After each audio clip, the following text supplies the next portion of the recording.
제가 서론을 읽고요. 그 다음에 준비한 영상을 좀 몇 개 보고 또 그 영상을 통해서 저에게 한번 부분과 생각들 미래에 대해서 살펴보는 이야기해보는 그런 어떤 흐름을 제가 가지도록 하겠습니다. 27페이지 서론을 한번 제가 읽어드리겠습니다. 북미 대륙의 정치, 경제, 군사적 변형은 인류 역사에 있어서 전대미문의 사건으로 기록된 바입니다. 찬란한 고대 문명의 발상지도 아닌 곳에서 그렇다고 오랫동안 축적된 문명의 기반도 없던 곳에 세워진 나라가 단기간에 세계의 열강으로 성장하여 세계의 경찰이 될 수 있었던 저력은 어디로부터 연화된 것일까? 맥컬플린에 따르면 이분은 유니버시티 오브 시카고에서 마스마티에서 박사기도 합니다.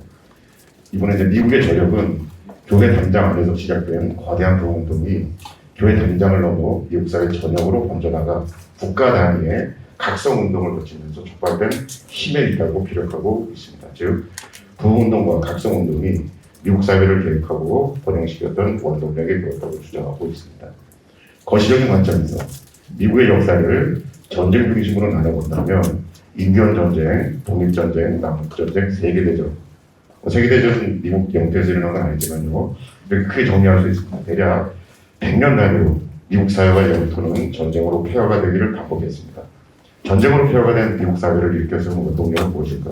맥컬플린은 전쟁과 전쟁 사이사이마다 하나님께서 허락해 주신 부흥운동과 각성운동의 덕이라고 주장하고 있습니다.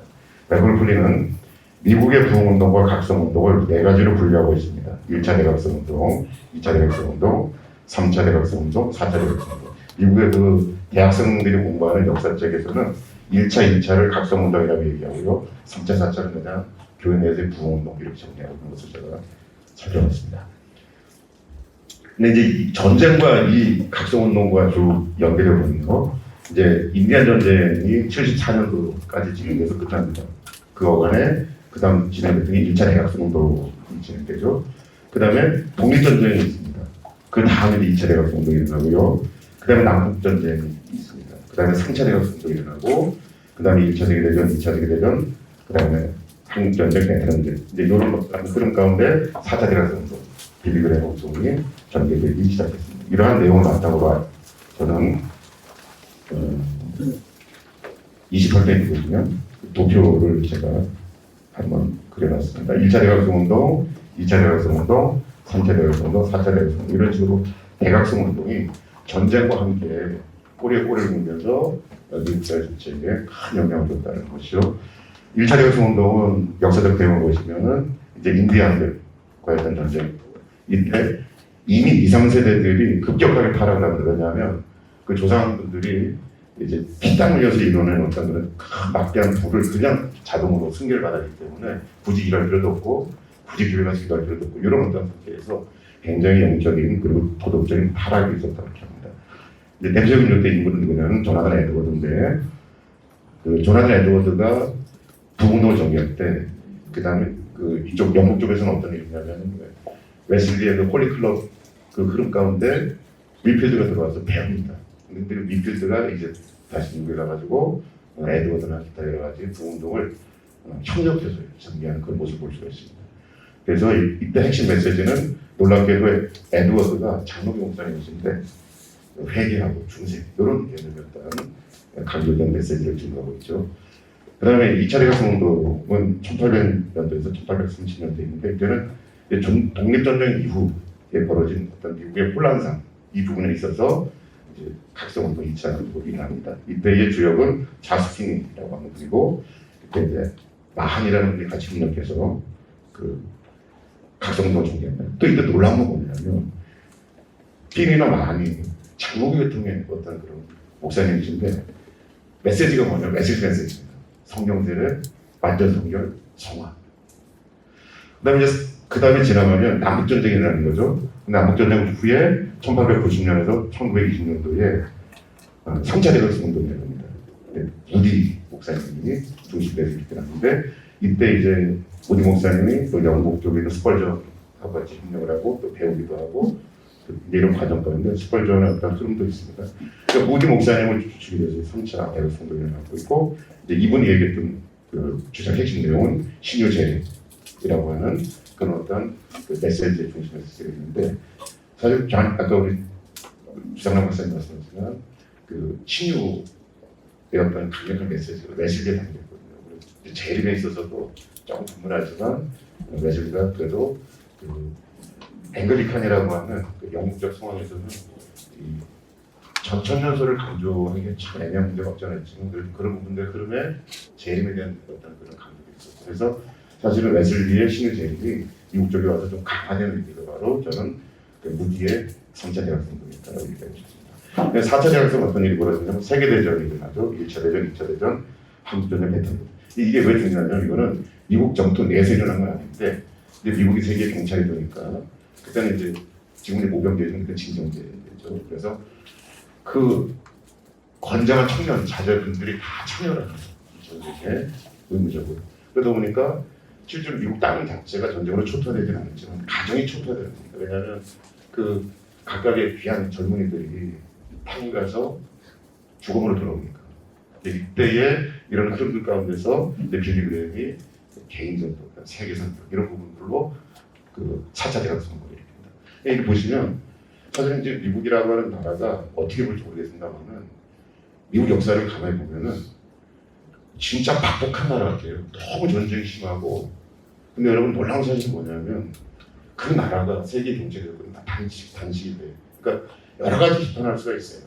그 나라가 너무 그 자본주의적 방식이 아니냐, 그리고 너무 이렇게 좀 자국이익적으로 다 얘기할 수는 있지만 그냥 쿨하게 쭉 역사 전체를 그냥 냉정하게 바라보면 아 너무 전쟁이 너무 심했고 근데 놀라운 거 뭐냐면 전쟁 끝에마다 그 국가 단위의 부흥동으로 다시 그 국가가 새롭게 일어나는 그런 역사들이 미국의 역사다 말이죠. 그래서 저는 이런 부흥운동이라는 것이 어떤 그 교회 내에, 교회 담장 안에서 있었던 그런 흐름들이 아니고 교회 바깥으로 그리고 국가를 새롭게 하는 민족을 새롭게 하는 운동력이 된다라고 하는 것을 저는 미국 역사를 통해서 읽어볼 수 있다라고 생각합니다. 그리고 그 제가 이 도표를 그래서 드렸지만 쭉 보시면 그 영국에서 18세기 났던 웨슬리의 부흥운동이 그대로 미국에서 재현되고 강화되고 넓어지는 그런 흐름들을 여러분들은 볼 수가 있을 겁니다. 그래서 저는 개인적으로 미국의 부흥운동의 핵심이 웨슬리였다라고 이렇게 얘기를 하고 있고요. 그 메시지는 1차 대학성은 부흥과 중생, 중생과 회개, 2차는 성령들의 성결, 3차는 신유제를, 그다음에 4차는 재개전 이런 흐름들이 웨슬리 정신이 그대로 반영된 그런 부분의 흐름을 저희는 볼 수 있다라고 그렇게 주장드리고 싶습니다.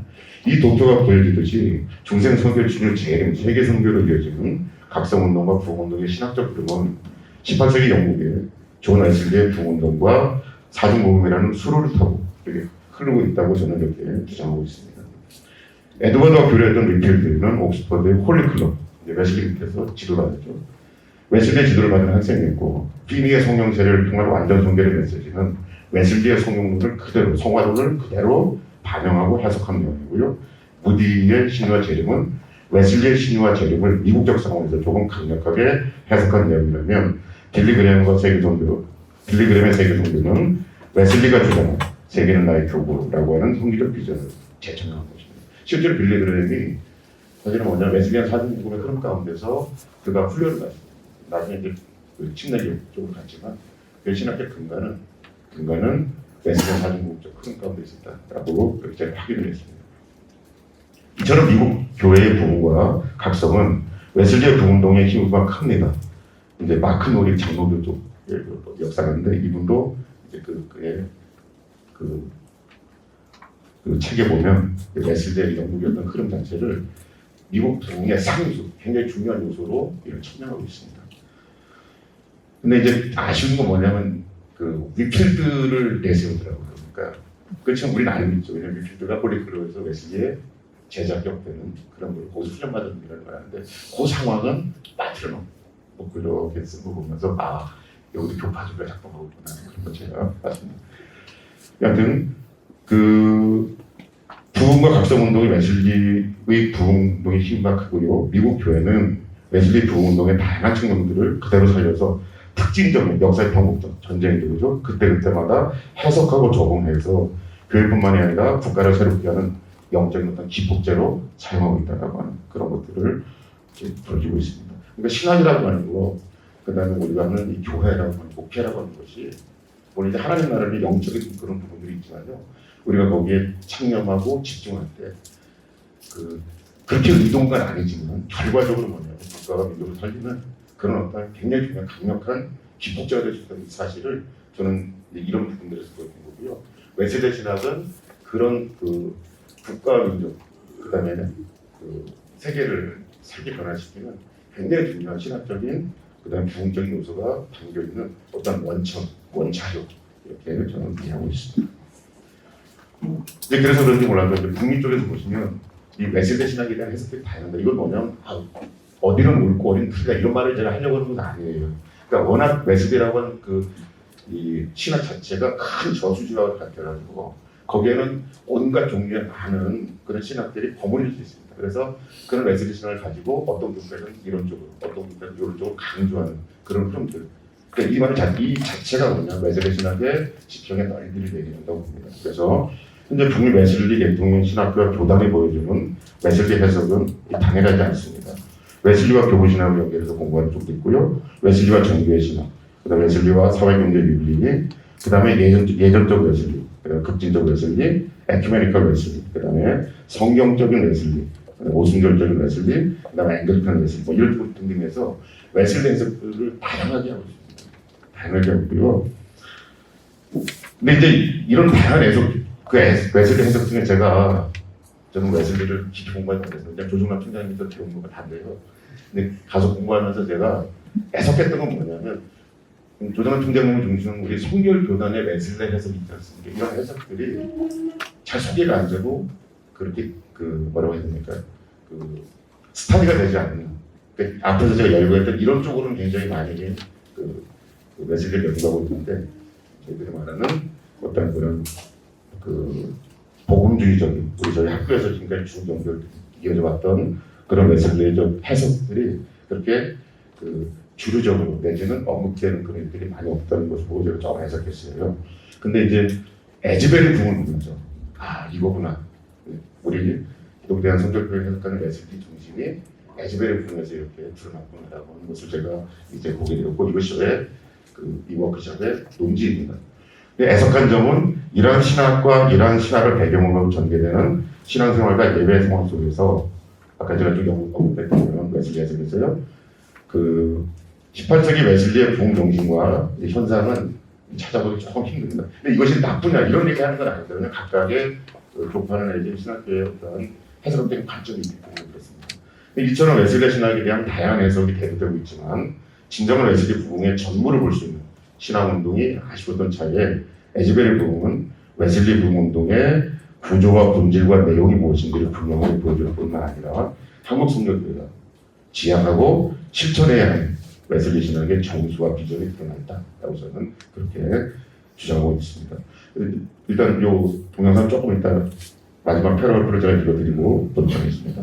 필자의 논지는 명확합니다. 에즈베리 대학교의 부흥운동은 웨슬리 부흥의 서론적인 제언이고, 이런 부흥의 신학적 의의는 미국 웨슬리 신학 해석의 하나의 새로운 이정표와 통찰을 제공해 줄 수 있다고 저는 생각합니다. 이런 에즈베리 부흥은 우리 성결교단의 과거 부흥의 영광을 성찰하게 하고, 또한 미래 부흥을 추동하는 부흥의 모델로서 우리가 한번 깊이 성찰해 볼 필요가 있다고 생각합니다. 제가 이제 앞에 여러 가지 웨슬리 해석에 대해서 말씀드렸잖아요. 근데 이제 신학은 결국 뭐냐면 예배를 통해서 일단은 어떤 성격이 드러난다고 봅니다. 그래서 제가 앞에서 해석했던 그런 웨슬리 해석 중에서 그 해석을 중심으로 드려지는 예배의 어떤 한 모습을 보여드릴 거고요. 그 다음에 이번에 이제 에즈베리에서 일어났던 부흥의 운동, 그 부분을 제가 잠깐만 동영상 한번 보여드리도록 하겠습니다.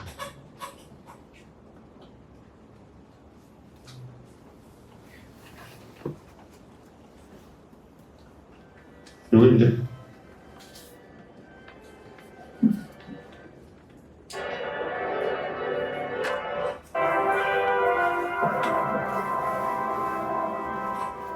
서울 모임만 조금 보여드릴게요.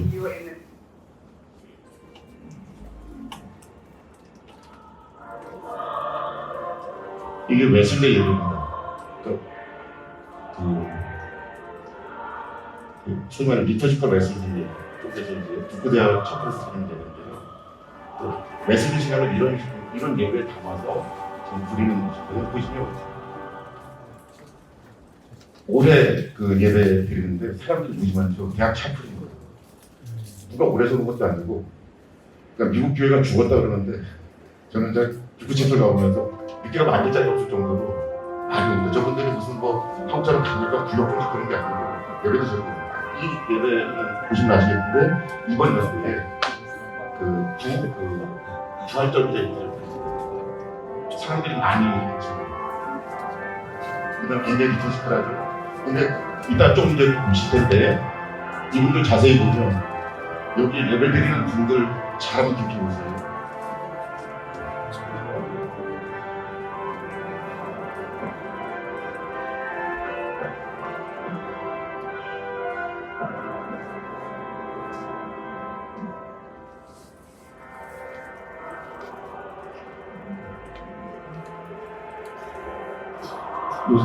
회중들을 한번 가만히 보십시오. 회중들이 어떤 분들인가를 한번 보십시오.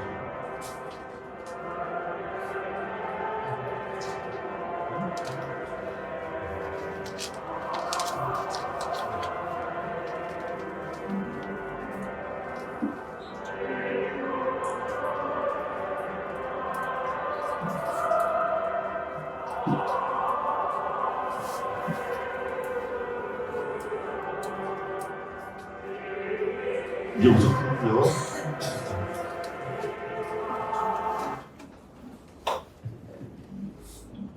에즈베리 부흥 같은 웨슬리 전통 안에서 에즈베리의 웨슬리는 이런 식으로 이제 예배로 표현되어 있는 거예요. 이번에 부흥운동이 여기 구성원들을 보십시오.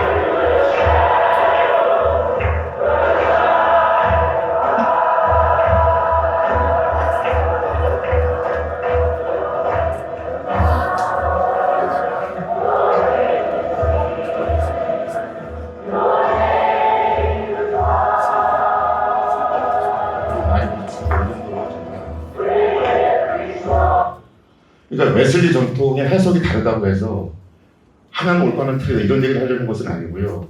극단적으로 뭐냐면 리터지컬한 웨슬리를 드리는 그런 해석의 예배를 드리는 곳에서도 입추해적으로 사람 앉을 자리가 없어요. 그리고 저는 개인적으로 저희가 처음에 예배 드릴 때 너무 놀랐습니다. 우리가 배웠던 웨슬리가 이런 식으로 표현되는구나 예배로. 저기 보시면 그 첫 번째 보셨던 웨슬리 그 리터지컬한 웨슬리 쪽에 드리는 예배를 보시면 앉아 계신 분들이 다 왜 이런 말씀드리면 좀 어려운데 백인분들이 좀 있고 그 다음에 흑인들이 없어요. 백인들이고 보시면 이렇게 중흥하신 중년 분들이죠. 그 다음에 에즈베리 쪽 보시면 이제 보시면 아시겠지만 다 젊은 친구들. 그러니까 요 부분이 에즈베리 부분이 어떤 것인지를 요 예배 형태를 통해서 우리가 분명히 알 수 있고요. 요런 예배 형태로서의 그 웨슬리 신학이 해석되고 예배로 표현되어지는 그런 흐름들이 사실은 감리교를 통해서 감리교 교파들이 좀 있으니까 굉장히 희소했었습니다 사실. 특별히 뭐냐면 대부분 다 리터지컬한 웨슬리니까 예전적 중심으로 이제 웨슬리를 예배로 표현하는 그런 중심의 많이 강한 사람들이 있습니다. 근데 이제 요 에즈베리 운동을 통해 가지고 또 다른 웨슬리의 해석과 그것이 어떻게 예배로 표현되고 붕으로 표현되는지가 에즈베리 붕이 이제 전 세계에 알려졌다라고 하는 그런 측면에서 대단히 중요하고요. 저는 이런 흐름, 에즈베리 이런 흐름들이 조정남 총장님 중심으로 해석되는 우리 신대 웨슬리에서 이 해석에 어떤 중요한 예배적인 표현이 되지 않나 이렇게 저는 생각을 했습니다. 그래서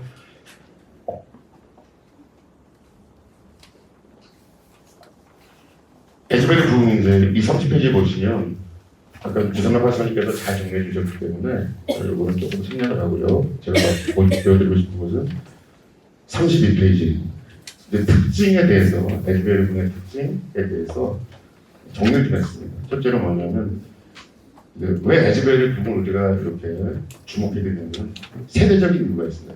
Z세대의 어떤 그런 부흥이었다는 것입니다. 그러니까 지금 이 Z세대들은 그렇다고 합니다. 미국도 그렇고 여기도 그렇고 가장 비종교적인 그런 세대가 Z세대라고 합니다. 1990년대 후반에 태어나서 북한에서부터 2010년도까지 태어났던 그런 친구들인데요. 여기서 붐이 일어났던 거죠. 이게 정말 놀라운 붐이고요. 아까 잠깐 언급했지만 여러분 에즈베리 신학교에서 일어나는 게 아닙니다. 아시죠? 에즈베리는 저도 한번 가봤는데 대학이 있고요. 또 신학교가 또 따로 있어요. 옆에. 근데 이 붐이 우리가 오해하시면 안 됩니다. 신학교에서 일어난 붐이 아니고 에즈베리 대학교에서 대학생을 수출하는 거예요. Z세대들. 신학을 공식으로 배우지 못한 그 세대들. 놀랍지 않습니까? 두 번째로 이 예배학적 이슈가 될 만한 건데 뭐냐면 그렇다고 해서 어떤 교수님이나 아니면 총장님이 다 모이세요. 그래가지고 한 게 아니에요. 아니고 학생 자발적으로 체프로에 남아서 몇 분이 남아서 기도하면서 그 도화선에 대해서 큰 붕이었던 흐름을 만들어냈던 그런 일입니다. 그러니까 이건 뭐냐면 꼭 이렇게 어떤 그런 예전적인 어떤 짜여진 물론 이런 어떤 예배도 중요하지만 성령님의 자유로운 역사죠.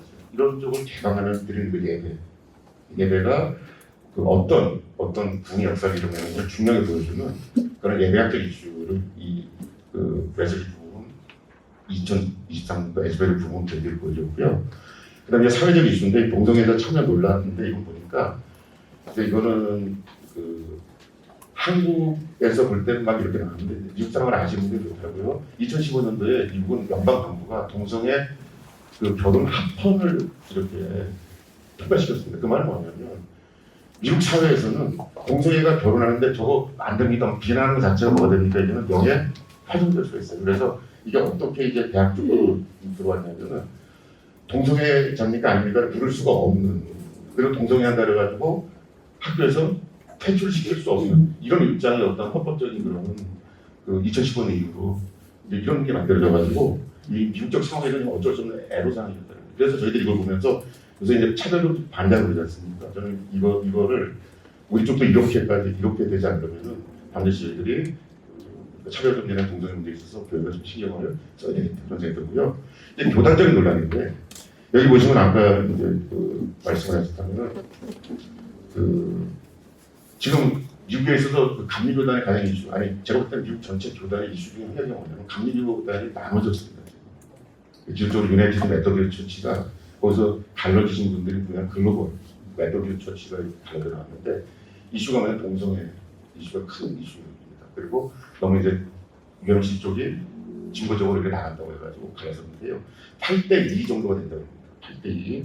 근데 지난번에 이제 캔들 교수님 오셔가지고 그 SMU 교수님이셨는데 그런 걱정을 하셔요.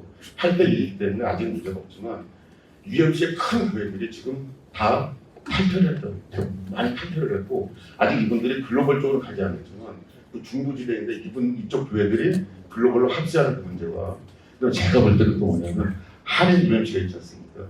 이분들이 제가 볼 때는 글로벌 쪽으로 가는 게 많이 있고 이렇게 되면 뭐냐 한국 감리교회가 또 그런 쪽 그래서 지금 제가 보니까 굉장히 중요한 그쪽 교단적인 이슈였고 그 동성애 문제에 대한 창성 이런 것 때문에 이제 글로벌 나왔는데 그 핵심 그 학교가 뭐냐면 에즈베리 제가 각도 50종 했었죠. 에즈베리 신학교, 그 다음에 애슐랜드 신학교, 그 다음에 기손 신학교, 그 다음에 툴레 신학교, 그 다음에 유나이티드 티어로지컬 세미나리, 웨슬리 비블리컬 세미나리 이게 이제 주도적으로 6개 우선적으로 선정했어요. 근데 이제 놀라운 사실이 뭔지 아시죠? 여기에 그 기손 신학교는 뭐냐면 샌포드 대학에 있는 그 신학교거든요. 이 샌포드는 알라바마 쪽에 있는 아주 유구한 침례대 학교. 또 뒤에 보시면 툴에서는 어디 있냐면 베일러 대학이라고 또 유구한 침례대 학교에 있는 그 신학교인데 여기에서 나온 분들을 글로벌 메토디스트 처치의 목사님으로 이렇게 자격을 주는 그런 완전히 지금 미국은 그 미국에 있는 어떤 그 교회 특별히 UMC로 한정되어 있다 치면은 이 동성애 문제 그다음에 복음주의 이 문제가 굉장히 핵심 이슈로 대두가 되어 있고요. 저희들이 치는 것은 제가 그래서 사실은 뭐냐면 복음주의 웨슬리안도 또 저희들 사진공부 전통 사진공부 이렇게 하면 웨슬리안 사진공부 전통에서의 이 복음주의 전통을 저희들이 탄탄히 가지고 있다고 한다면 굉장히 저희들은 어떤 그 영적인 면에서도 그렇고요. 또 신학적인 면에서도 그렇고 교단적인 면에서도 그렇고 굉장히 뭐냐면 그 하나님 쓰시기에 적합한 교단이 되지 않을까 그런 생각을 합니다. 그러니까 이런 이제 그 큰 특징들이 있어서 단지 2024년 그 에즈베리 부운동을 그냥 붕이 일어났네 이 정도가 아니고요.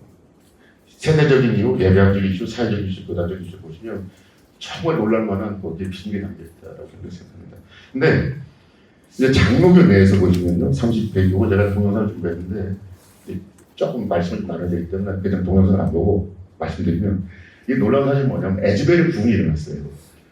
근데 장로교 쪽에서 많은 논의를 합니다. 근데 찬성 쪽은 누구냐면 박영규 총신대 교수님, 그다음에 이웅렬이라고 이분은 보니까 그 워싱턴 중앙 장로교인데 그쪽 쪽에서 제일 큰 장로교를 담임하셔요. 이분도 뭐냐면 총신다고 하셨습니다. 근데 이분들이 적극 찬성을 하시고 열심히 동영상 촬영을 해가지고 다 동영상 올려놓습니다.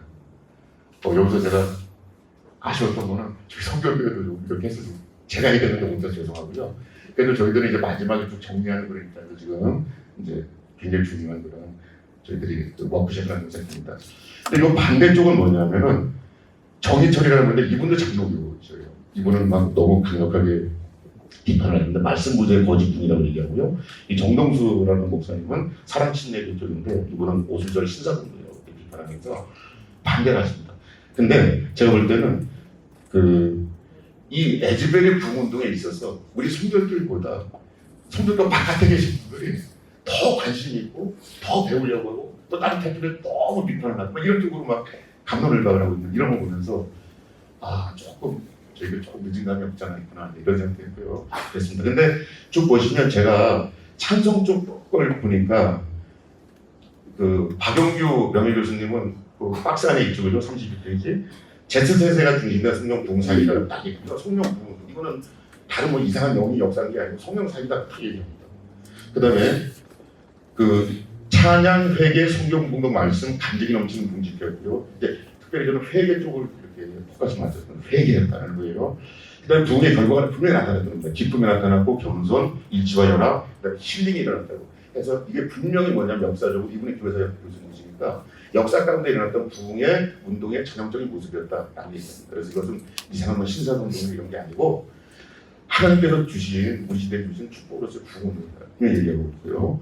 윤영 목사님 이분은 어떻게 얘기하냐면 한 5개로 정리합니다. 왜냐하면 하나님의 역사로 일어난 부흥이었고 많은 기도를 통해 일어난 부흥이었고 회개와 삶의 변화가 일어난 부흥이었고 신속하고 강력하게 파급된 부흥이었고 하나님의 이름만에 옮겨진 부흥이었다. 그러면서 그 총신 출신의 장로교 목사님이 거기를 가가지고요 다 총장님도 만나서 인터뷰를 하고 그래서 동영상 몇 개를 올려놨습니다.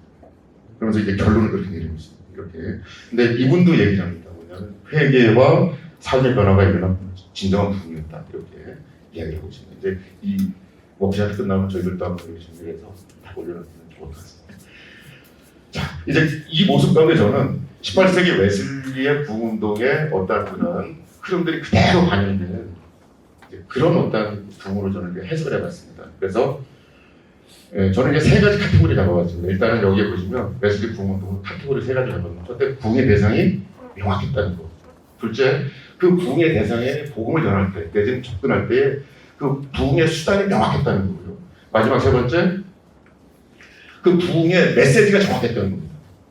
그러니까 웨슬리 부흥운동 보시면은 부흥의 대상들이 누구였냐면은 그 포괄적으로 말하면 가난한 사람들입니다. 이 가난한 사람들이 우리 현재로 말하는 이런 가난한 사람들, 뭐 배고픈 사람 이런 개념이 아니고 당시에는 누가 있었냐면 그 아담 스미스가 국부론을 쓰면서 산업혁명의 여명기가 1760년대 이후부터 산업혁명이 본격적으로 일어났고 그 이전에 여명기였거든요. 근데 그때의 산업혁명을 통해 가지고 영국의 경제가 완전히 뒤바뀌어 버립니다. 정치 경제에서 이제는 시장 경제 쪽으로 바뀌어주는 그 물꼬리 튼 사람이 아담 스미스고 그런 어떤 경제 논리에 입각해서 영국의 산업혁명이 쭉 일어나는데 이게 부국 강병은 됐겠지만은 거기에서 양산된 누굽니까? 거기에 따라가지 못했던 가난한 사람들이 많았습니다. 근데 그 가난한 사람들은 조난 총장님께서 그 쓰신 책에 보시면은 우란의 위기를 직면하게 했던 그 원인들 내지는 도덕적 타락과 여러 가지 타락들의 어떤 흐름들 속에서 그 가난한 사람들은 방치되어 있었던 거죠.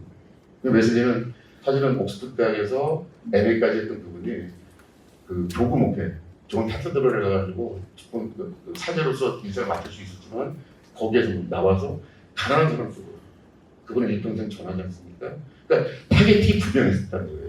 나중에 이제 붕이 돼서 이제 영국의 어떤 그 주류의 어떤 중요한 인물이 되었지만 초창기의 부흥은 가난한 사람들, 산업 혁명에서 소외되었던 가난한 사람들의 아픔과 슬픔과 저들의 뭡니까? 위로자로서의 부흥, 정확한 타겟팅. 그래서 어떤 기존에 있던 어떤 그런 큰 성당의 주임사제가 되려고 했던 포기하고 했던 그런 부흥, 목숨을 걸은 것 같아요.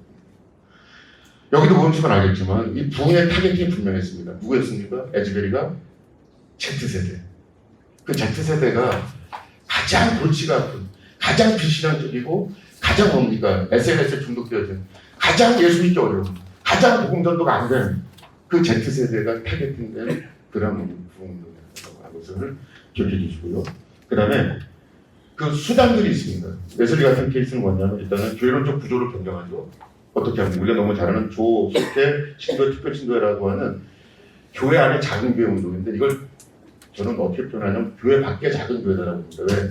이것이 교회 안에서 이렇게 구역을 만든 그런 개념이 아니고 기존에 뭡니까? 영국 성공의 지역의 어떤 패턴들을 바깥에 있는 소외됐던 사람들을 향해 그들 연번했던 그런 흐름들이 있기 때문에 교회 바깥의 작은 교회 운동을 통해서 저들을 뭡니까? 하나를 묶어내고 시작하고요.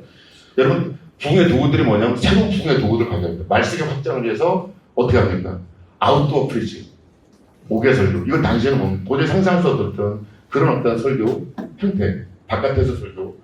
그 다음에 성찬의 대중화의 그 성찬이라고 하는 것을 도구, 그 민서 브레이스로서 펼치는데 이제 성찬을 아무나 할 수 없으니까 애찬이라고 하는 전통을 복원해서 애찬식을 가지고 어떤 성찬의 또 다른 측면을 강화시키는 그런 면이 있고요. 그 다음에 콘트라팍트라 그래가지고요.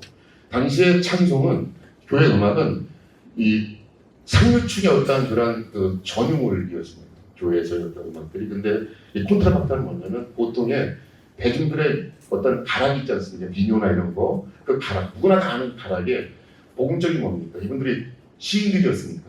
찬송가 가사를 익혀서 대중들이 모였을 때 그들이 다 알고 있는 가락에 찬양, 복음의 어떤 그 내용을 담긴 그런 어떤 그 시를 입혀서 찬양, 그 믿음의 어떤 시를 입혀서 쫙 부르니까 이건 누구나 따라할 수 있고 찬양이 뭐냐면 음악이 뭐냐면 대중들이 소비할 수 있는 그런 어떤 또 다른 차원에서 교류나 그 새로운 지평을 여는 그런 흐름을 이 웨슬리 부흥운동은 담고 있다고 하는 것입니다. 그 다음에 마지막으로 온전한 성공의 도구를 개발하는데 학교를 짓고 병원을 짓고 결성하고 여기에만 더 치우치면 안 되죠. 근데 이런 어떠한 그 성김의 도구로서의 학교, 병원, 널싱홈을 이제 하면서 가난한 사람들이 어떤 말씀뿐만 아니라 영적인 어떤 성장뿐만이 아니라 저들의 어떤 지적이고 미래의 어떤 꿈, 그 자세들의 그런 것들을 쭉 개발시켜주는 이런 어떤 새로운 부흥의 패러다임으로 접근했던 겁니다. 그러니까 다 아시는 얘기지만 존 웨슬리가 부흥을 할 때 그냥 말씀드렸다 이런 개념으로 보지 마시고요. 교회 조직을 새롭게 혁명적으로 새롭게 바꿨다고 하는 거. 그 다음에 그 조직에 담맞췄던 사람들을 향해서 나가는 방식들의 그 새로운 부흥의 도구들을 가지고 나갔다고 하는 거. 그 다음에 세 번째 메시지가 있습니다. 메시지가 뭐냐면 이제 회개입니다. 두 번째 이제 부흥의 그 도구들 보시면 수단을 보시면 그 에즈베리 쪽에서 뭡니까? 대학교라고 하는 뭡니까? 어떤 그런 그 공간이 있잖아요. 거기 특별한 공간이지 않습니까? 그러니까 대학교 채플, 대학교 학생들이라고 하는 그 캠퍼스라고 하는 그것이 뭐냐면 일종의 부흥의 어떤 그런 넓은 의미의 수단이 되었고, 거기는 어떤 메시지적 전통들이 쭉 흘러내는 대학교이지만, 그 다음에 거기에 채플이 있고, 이런 것들이 그 부흥운동을 추동했던 어떤 도구로 작용했고요. 그 다음에 이제 세 번째 부흥의 메시지인데, 웨슬리 같은 케이스는 제가 조정환 총장님한테 배웠던 정말 감사한 건 뭐냐면, 웨슬리의 메시지가 성결이지 않습니까? 근데 여러분, 우리 교단에서 출판된 그 성결, 그 이후라고 하는 우리 어르신들, 그 목사님 어르신들이 당신들의 어떤 성결에 대한 체험을 씁니다. 이거 좀 깜짝 놀란 건 뭐냐면, 성결의 얘기가 안 나오고, 대부분 무슨 얘기가 나옵니까? 회개 얘기 나온다, 회개. 그래서, 이분들이 메시지를 몰랐나? 그러면 제목은 성결 그 이후인데, 성결, 성화 얘기를 안 하고, 다 회개 얘기예요, 회개. 죄 진 거, 회개한 거, 그 다음에 성령 세례 받은 거, 또 회개한 거, 이런 것만 나옵니다. 그러면서, 이상하다, 어떻게 성결을 얘기하고 성화되니까 어떤 이걸 얘기해야 되는데 다 회개를 얘기할까? 그러다가 제가 이제 공부하면서 총장님 같이 이제 저희도 설교 이어가는데 광야에서 그러니까 웨슬리의 설교 중에서 광야를 보는 상태라는 그 설교가 있습니다. 그걸 보면 그 놀라운 사실을 발견했는데 웨슬리의 그 어떤 그 영적 단계는 믿느냐 안 믿느냐라고 두 단계가 아니고요. 애굽이 있으면 중간에 광야가 있고 그 다음에 가난이 있으면 3단계입니다. 3단계. 근데 이 광야에서 뭐냐 믿는 사람들이 이제 구원받고 칭을 받고 바로 성결을 가는 게 아니고 반드시 뭡니까? 광야를 거친다는 거죠. 이 광야에서 뭐냐 믿든 후에도 칭이 받은 이후에도 이제 죄들이 나타나는데 물론 이 보험적 죄이고 이것 때문에 뭐 지옥 간다 이건 아니에요. 근데 너무 자세하게 광야를 살아가는 기독교인들이 그 죄에 대해서 너무 조목조목 너무 잘 이렇게 적어놨어요. 그러면서 우리 믿는 자들이 칭을 받고 중생하던 저희들이 이제 죄는 끝났다 생각하지 마시고 이걸 읽어보니까 무수한 죄들에 대한 회개, 복음적 회개라고 표현하고 있지만 이 회개를 하는 것 자체가 뭐냐면 성결로 가는 열쇠였다는 겁니다. 성화의 열쇠였다는 거예요. 그러니까 제가 여기서 성결하세요, 성결을 받으세요, 왜 성결해야 된다라는 얘기를 많이 하는 것도 중요하지만 그 성결로 가는 열쇠가 회개였다고 합니다. 웨슬리는 이 회개를 중단한 적이 없고 회개에 대한 설교, 회개에 대한 강조가 쉰 적이 없다는 것을 여러분이 광야를 걷는 상태 그 설교문을 읽어보시면 너무 잘 나와 있다고 합니다. 그래서 사실 뭐냐면 그 부흥의 결과가 성결일 수 있는데 그 성결을 가는 열쇠로서의 회개를 강조했고 아까도 제가 이제 회개 그 붉은 표시 있지 않습니까? 장로교 목사님들도 웨슬리와 홀리니스 그 전통이거든요. 에즈베리가 그쪽을 쭉 보면서 그분들의 노력을 때 여기가 뭡니까? 그 부흥운동을 추동했던 그 영적 틀이 뭐냐면 그게 회개였다고 하는 것을 얘기하는 거고 웨슬리도 마찬가지로 뭐냐면 예수 믿지 않는 사람들만 회개하라고 얘기하는 게 아니고 그리고 예수 믿고 그 다음에 아직 가난까지 완벽하게 하지 않는 그 사람들 그분들에게 성결의 열쇠로서의 회개를 부단히 강조했다고 하는 이 사실. 그래서 회개 이 부분이 웨슬리의 부흥의 메시지에 굉장히 중요한 숨은 비밀, 열쇠였다고 하는 것을 제가 알게 됐고 이런 관점에서 웨슬리의 부흥을 보니까 이게 그 에즈베리 부흥을 보니까 여기도 뭐냐면 회개였구나라고. 그래서 그 에즈베리 부흥운동이 웨슬리의 어떤 부흥운동을 그대로 2023년도에 재현했던 그런 어떤 모습을 저희들은 봤다라고 하는 걸 이제 합니다. 그렇게 해서 이제 한 2분만 더 말씀드릴게요. 별로 모시고 37페이지인데 이제 워크숍이니까 제가 요 정리를 좀 했어요. 정리를 좀 하면서 여기 이렇게 검은 색깔 있잖아요. 요거는 이제 여기 목사님들께서 해야 될 숙제입니다. 그래서 제가 이제 쭉 보시면 부흥의 타겟팅이 정확했다는 거죠. 웨슬리는 산업혁명에 수고했던 가난한 사람들, 에즈베리는 Z세대, 대학생들. 그럼 성결교회도 좀 부흥을 하려면 타겟팅이 분명해야 된다고 생각합니다. 여러분 우리 목사님들께서 한번 생각해 보시고요. 그다음에 부흥의 수단에 있어서 웨슬리 같은 경우는 야외설교, 콘트라파타, 애천, 교회의 자기비 운동 이런 흐름들로 부흥의 운동을 추동했고요. 그다음에 에즈베리는 대학교 체플. 그다음에 부흥의 수단으로서의 뭐냐면 이분은 사회적 넓은 지평에서 병원, 학교, 그다음에 사회복지적인 그런 차원들. 그다음에 에즈베리 같은 경우는 대학교 간의 연대 등의 점점 넓혀갔고요. 부흥의 메시지입니다. 이거 회개. 우리 성결교회도 회개를 강조했던 부분이 다시 생겨나는 겁니다. 그러니까 회개라고 하는 것이 그냥 이렇게 네거티브한 그런 얘기가 아니고 이 회개를 넘어서 회개의 열쇠를 가지고 열화 열리는 게 바로 성결이다, 성화다라고 이것이 중요하기 때문에 부흥의 메시지가 회개. 그다음에 전망과 기대는 뭐냐면 웨슬리는 영국 사회를 변화시키고 있고 에즈베리는 대학생의 신앙 부흥 연대. 그다음에 저희들도 이제 또 다른 어떤 그런 기대감을 가지고 이런 에즈베리에서 배웠던 그리고 웨슬리가 저희들이 이미 보여줬던 그런 부흥운동의 메커니즘을 가지고 한번 부흥운동을 정리해놨으면 좋겠다. 저는 이 정도로 마치도록 하겠습니다. 감사합니다.